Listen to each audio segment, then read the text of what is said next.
perfection, it's such a soul killer.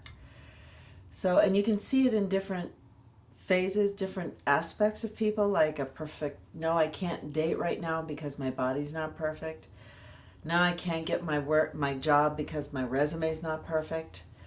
Or I know my life is good and everything, but I'm not really feeling it because it's like not perfect, So perfection is a soul killer. And I've come up with a good tip for it, which is, and I got this from my friend Gigi.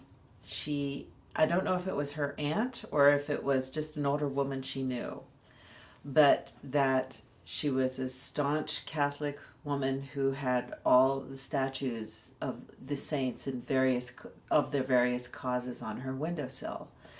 So one day Gigi walked into the house and there was St. Anthony, but he was upside down in a glass of water. She was like, okay, so like, why is he upside down in a glass of water? And she said, well, he's the saint of lost causes and I didn't find my ring yet, so he's going to stay there until I do. And I just thought, that was perfect. In fact, at any given time, there would be 3 or 4 submerged, and I just thought to myself, that is such a creative way of dealing with what you want or don't want. So the way I've worked with perfection is kind of using a variation of that, which is good. Write down everything that you would be if you needed to lose weight. Get a picture of yourself or Photoshop yourself at that perfect weight.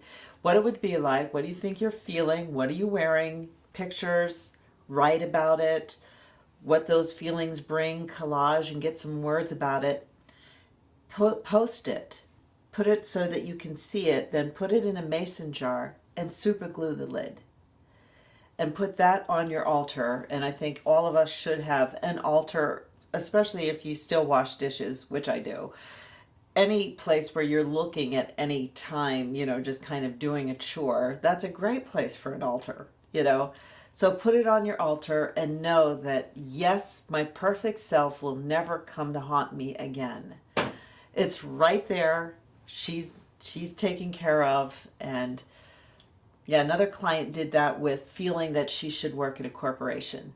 And just being an entrepreneur is not going to be good enough. It's a kind of a shade of perfect, swallowing what other people tell us is perfect. So she did a whole corporate thing with her perfect jar, which I thought was beautiful. She just what would that salary look like? What kind of acknowledgement she would get? Just all the things, and then just posted them and did this really cool little art thing.